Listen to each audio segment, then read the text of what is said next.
video, gagawa tayo ng super helpful tutorial lalo na sa mga gumagawa ng research or surveys.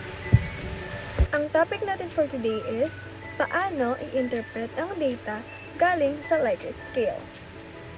So, kung nahihirapan ka sa means, point, at interpretation, don't worry, I got you. But first, ano nga ba ang Likert scale?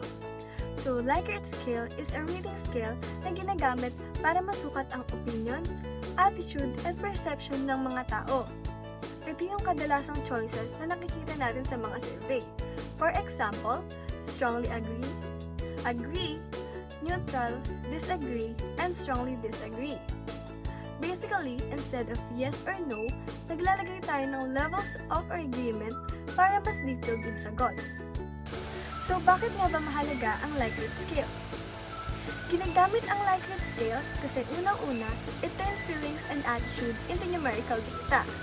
Pangalawa, mas madali i-analyze statistically. And lastly, very useful sa psychology kasi sinusukat natin yung motivation, stress, satisfaction, mental health perceptions, attitude, at marami pang iba. Kaya halos lahat ng psychology research gumagamit ito. And now, tatalakayan natin ang iba't ibang point ng Likert scale. First, we have the 3-point Likert scale. Ito yung pinaka-simple version. Ginagamit kapag gusto mo lang malaman kung positive, neutral, or negative ang attitude ng respondent. Mabilis sagutan, pero hindi ganun ka-detailed. Next, we have the 4-point Likert scale or forced choice. Tinatawag siyang forced choice kasi wala siyang neutral. Pinipilit piliin kung positive or negative ang sagot ng respondent. Useful ito kapag ayaw mo ng safe or undecided answers. Next, we have the 5-point Likert scale, which is the most common Likert scale na ginagamit sa mga survey. Ito ang standard sa research. May balance ng simplicity and detail. May neutral ito, kaya good siya kung gusto mo makita kung sino yung undecided. Next, we have the 6-point Likert scale. Mas sensitive ito kaysa sa 4-point Likert scale. Wala pa rin itong neutral, pero nagbibigay ng mild or slight agreement or disagreement. It is good for measuring subtle attitudes. Next, we have the 7-point Likert scale. Ito yung mas detailed and precise sa lahat ng basic version. Maganda ito kapag kailangan mo ng mas accurate measurement ng attitudes, lalo na sa psychology.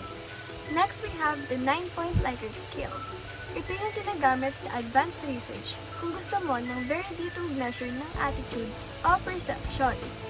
Mas precise ito, pero pwede rin mas nakakapagod sagutan kung marami yung items. And for the last point, we have the 10-point Likert scale. Ito yung pinakamalawak at pinaka-precise sa lahat ng versions. Maganda ito para sa numerous data, pero medyo mahaba sagutan at pwedeng magdulot ng fatigue sa respondent. To sum up, mas konti ang points, mas simple. Pero kapag mas marami ang points, mas detailed at mas precise ang measurement. Now, paano nga ba i-interpret ang data galing sa Likert scale? We have two common ways. First is we have to compute the mean, and second, use verbal interpretation. And now, let's start with the mean. To compute the mean of the responses, you have to follow two steps. Step 1, add all the scores. So, 4 plus 5 plus 3 plus 4 plus 5 plus 4 is equal to 25. Now, you can proceed to step 2. Step 2, divide by numbers of respondents. So, 25 divided by 6 is equal to 4.16. Finally, we have the mean. The mean is 4.16. Now, ituturo ko naman sa inyo kung paano mag-interpret ng data gamit ang Verbal Interpretation Guide. For our 5-point Likert scale, we interpret the mean using these ranges. Given our computed mean of 4.16, hahanapin natin siya ngayon sa interpretation kung saan siya belong. So, yung 4.16 is agree.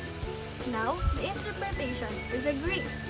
So we can say that students agree that they feel motivated to study. Another way to interpret Likert scale data is through percentage. From this percentage, the interpretation is majority of the respondents agree to strongly agree. So yung method na to, it gives a clearer picture of the trend even without any computation. Bakit nga ba mahalaga ang Likert scale sa psychology? Mahalaga ang Likert scale dahil maraming psychological concepts ang hindi nakikita. For example, motivation, stress, mindset, and emotion. Next, ginagawa nitong measurable ang mga bagay na internal and subjective. Nakakatulong din ito para mag-develop ng interventions, programs, at treatments based on data. And lastly, mas napapadali ang statistical analysis for behavioral research. In short, the Likert scale is one of the foundations of psychological research. And that's it for today's tutorial.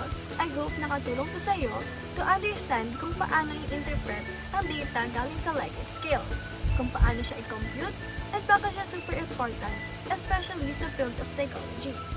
If you found this helpful, don't forget to like and subscribe. Again, this is Alex, your baby steps warrior. Bye!